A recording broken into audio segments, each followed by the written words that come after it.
kembali lagi di Sharing Mantan part 24. Kali ini kita akan membahas tentang biaya overhead pabrik. Yuk simak penjelasannya. Di dalam pembahasan ini kita memiliki 4 pokok pembahasan. Yang pertama, pengertian biaya overhead pabrik, karakteristik dan manfaat tarif biaya overhead pabrik.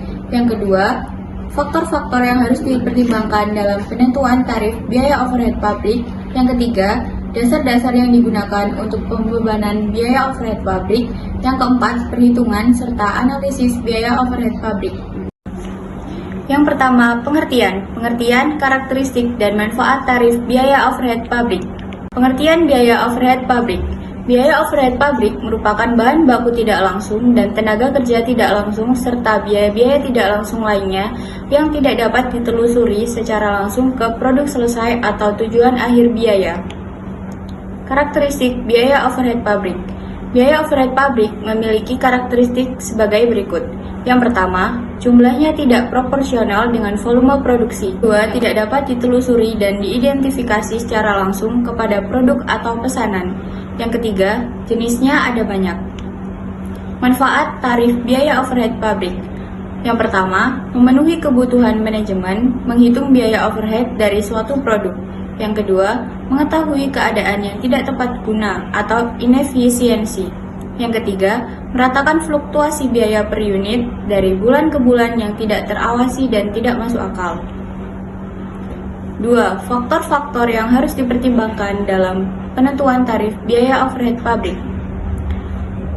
Faktor-faktor yang harus dipertimbangkan dalam penentuan tarif biaya overhead pabrik. Yang pertama, dasar pembebanan. Yang kedua, pemilihan tingkat aktivitas. Yang ketiga, memasukkan atau tidak memasukkan overhead pabrik tetap. Yang keempat, menggunakan tarif tunggal atau beberapa tarif. Yang kelima, menggunakan tarif yang berbeda untuk aktivitas jasa. 3. Dasar-dasar yang digunakan untuk pembebanan biaya overhead pabrik. Dasar yang dapat dipakai untuk pembebanan BOP diantaranya adalah 1. Satuan produk. 2. Biaya bahan baku. 3. Biaya tenaga kerja langsung. 4. Jam tenaga kerja langsung. 5. Jam mesin.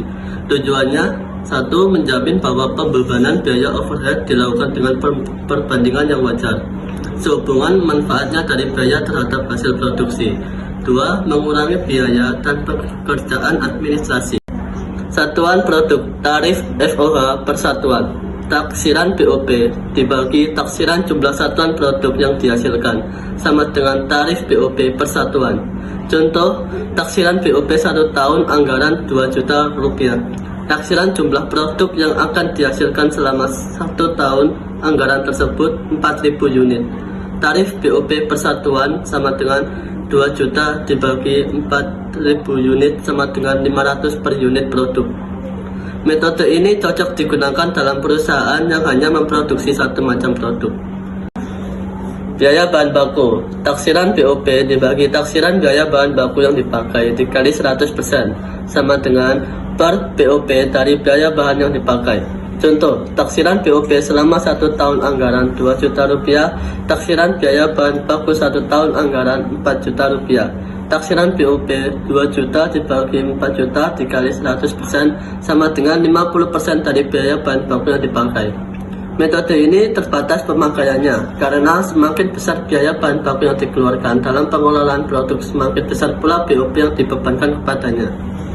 Biaya tenaga kerja. Jika sebagian besar biaya FOH berhubungan erat dengan upah tenaga kerja langsung, taksiran BOP dibagi taksiran biaya bahan baku yang dipakai dikali 100% sama dengan persen BOP dari biaya bahan yang dipakai. Contoh, taksiran BOP selama 1 tahun anggaran 2 juta, taksiran biaya tenaga kerja langsung 1 tahun anggaran 5 juta, tarif BOP sebesar 2 juta dibagi 5 juta kali 100% sama dengan 40% dari biaya tenaga kerja langsung yang dipakai.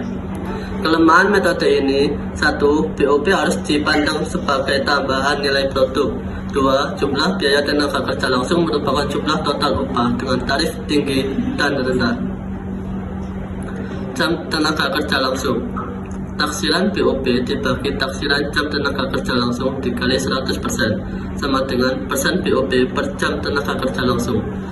Apabila BOP mempunyai hubungan erat dengan waktu untuk membuat produk, maka dasar yang dipakai untuk membebankan adalah jam tenaga kerja langsung. Contoh, taksiran BOP selama 1 tahun anggaran 2 juta rupiah, taksiran jam tenaga kerja langsung selama tahun anggaran 2000 jam, tarif BOP sebesar 2 juta rupiah dibagi 2000 sama dengan 1000 rupiah per jam tenaga kerja langsung.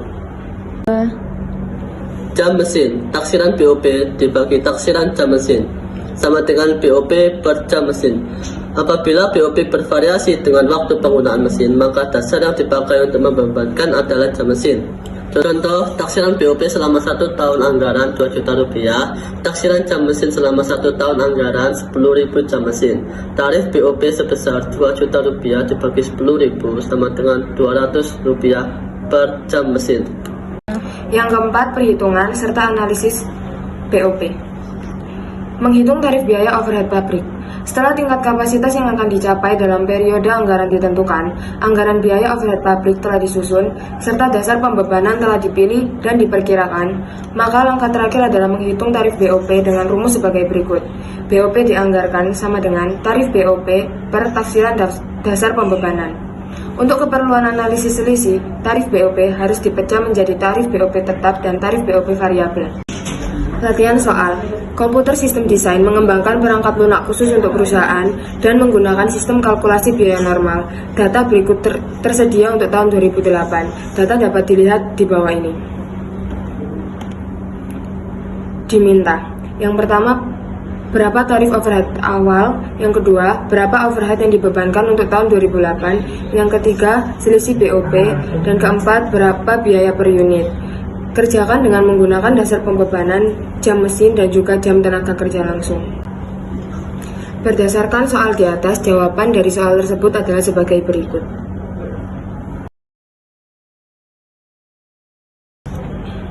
Analisis varians. Selisih BOP yang timbul akan dianalisis ke dalam 2 macam selisih, yaitu yang pertama varians pengeluaran atau spending variance, merupakan penyimpangan yang terjadi antara biaya overhead pabrik aktual dengan anggaran fleksibel pada kapasitas aktual.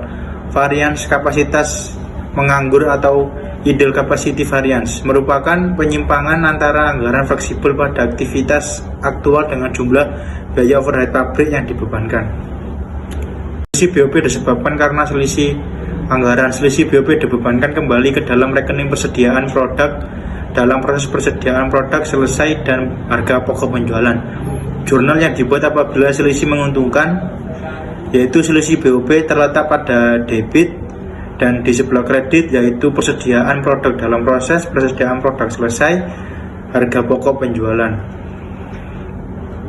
Jurnal yang dibuat apabila sifatnya tidak menguntungkan, di debit yaitu persediaan produk dalam proses persediaan produk selesai. Jurnal yang dibuat apabila selisih menguntungkan sebagai berikut,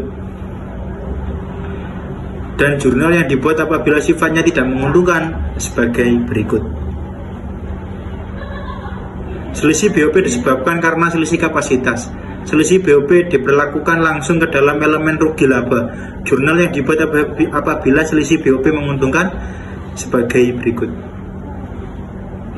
Jurnal yang dibuat apabila sifatnya tidak menguntungkan sebagai berikut. Namun demikian, perlakuan selisih sebagai pengurang atau penambah HPP seringkali digunakan oleh perusahaan tanpa memperhatikan penyebab terjadinya selisih. Karena yang pertama, manajemen tidak pernah mencoba menentukan penyebab terjadinya selisih BOP. Yang kedua, jumlah selisih relatif kecil bila dibandingkan dengan saldo rekening-rekening yang akan dibebani dengan pembagian selisih tersebut. Yang ketiga, saldo rekening BDP dan barang jadi biasanya relatif kecil bila dibandingkan dengan HPP.